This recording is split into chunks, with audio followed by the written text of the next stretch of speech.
신명기 18장. 본문에서 가장 먼저 언급하는 것은 이미 수차례 다루었지만 레위인들에 관한 일입니다. 레위인들의 가장 큰 특징은 그들에게는 사유재산이 없다는 것입니다.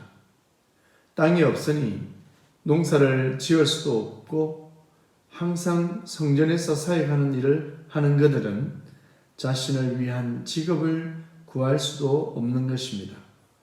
그렇기 때문에 하나님은 레위 지파 사람들에게 특별한 혜택을 주시는데 그것은 하나님에게 드린 제물의 일부를 취할 수 있다는 것입니다.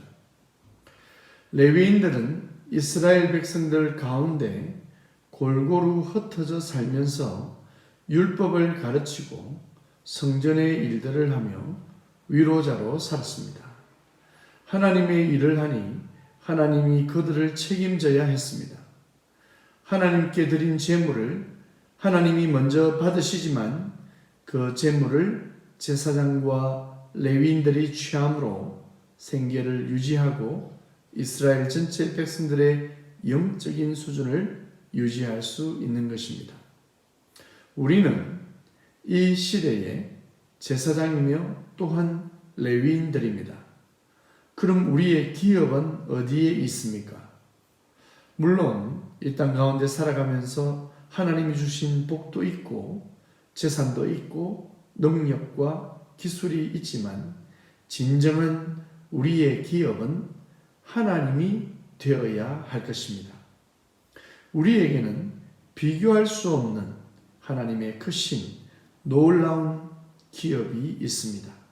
그러니 우리는 이 세상 속에서도 만족함과 감사의 마음을 가져야 하며 불안과 염려의 모습은 항상 우리 속에서 제해야 할 것입니다.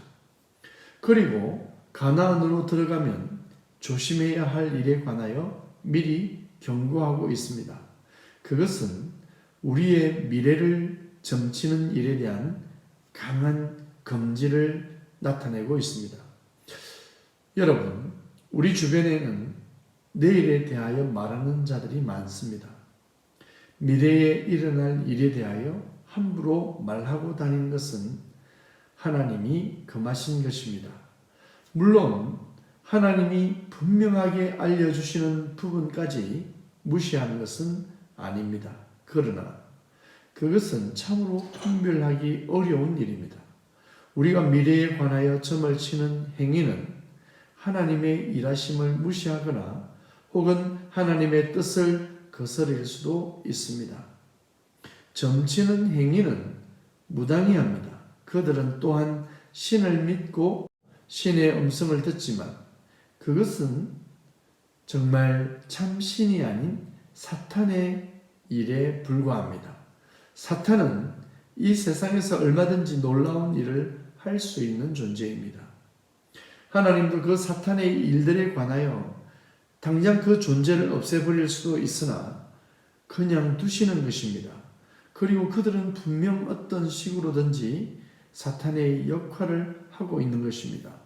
하나님을 믿고 섬기는 하나님의 백성들은 이 땅에 더러운 귀신의 소리와 그 귀신을 믿고 따르는 자들의 특별한 능력에 사로잡혀 그들에게 내일에 일어날 나의 운명을 말하게 해서는 안 될 것입니다.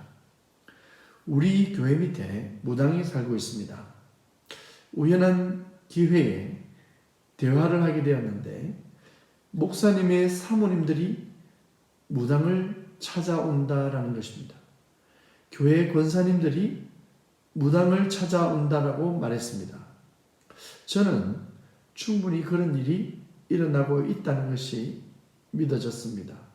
우리에게 풀지 못하는 문제가 있을 때 한 예로 자녀의 질병이나 원인을 모르는 질병 앞에서는 쉽게 여기저기 기웃거리며 도움을 요청하는 것 같습니다. 그런데 그러한 일을 멈추어야 합니다.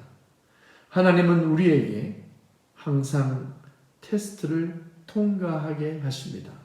비록 문제가 해결되지 않고 어려운 일들이 반복된다고 해도 귀신을 찾아갔어야 되겠습니까?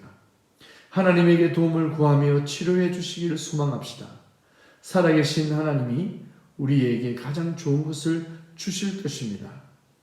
우리의 마음을 점치고 길흉을 말하는 거짓 선지자에게 두지 말고 오직 한 분 하나님에게 두고 살아가야 할 것입니다. 우리의 모든 저주는 십자가 위에서 예수 그리스도께서 다 해결했습니다. 그 예수 그리스도를 내가 내 속의 주인으로 삼을 때, 내 왕으로 모실 때 우리는 반드시 놀라운 은총을 누리게 될 것입니다. 한때 학생들 사이에서 이상한 주문을 외우며 귀신을 부르는 놀이가 유행했습니다. 제가 20대 중후반에 필리핀 국립대에서 공부를 할 기회가 있었는데 우리 학교 안에서 귀신을 부르는 동호회가 활발하게 활동했습니다. 그러니 귀신을 부르고 점을 보고 미래를 알려주고 저주를 해결하는 듯한 모든 행위들은 하나님이 가증히 여기시는 악한 행동이므로 이러한 행동을 멈추어야 할 것입니다. 따라서 성도는 하나님의 말씀으로 서로 권면하고 격려하고 축복해야 할 것입니다. 그리고 문제 앞에서 누구를 찾아갈 생각을 버리고 하나님을 바라보고 하나님을 찾아야 할 것입니다. 이제 모세는 서서히 다음 지도자를 내세울 준비를 합니다.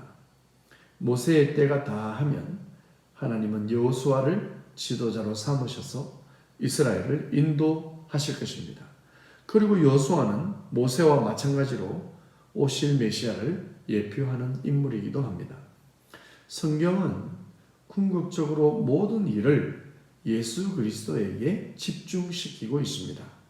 예수 그리스도는 완전한 신이시고 완전한 하나님이시고 완전한 인간이십니다. 그런데 어떤 모임에서는 예수라는 미천한 한 청년에게 성령이 들어갔기에 예수가 대단한 일을 한 것처럼 말하면서 모세나 여호수아나 예수님이나 교주 자신이나 동일한 듯 가르치고 있습니다. 성경의 중심에는 예수 그리스도가 자리 잡고 있고 예수 그리스도만이 구원자여 우리의 구원을 책임지며 또한 중보하시며 심판하시는 심판주요 만왕의 왕이시며 재림하실 분이십니다. 오늘날에도 우리 주변에는 수많은 무당과 거짓 교사들이 가득합니다. 그러니 말씀 안에서 잘 분별하고 또 분별해야 할 것입니다. 하나님의 말씀이라면 반드시 이루어지고 성취되어져야 할 것입니다. 하나님의 말씀에 귀를 기울이며 성경을 바르게 알고 말씀 안에서 자유를 누리시길 축복합니다.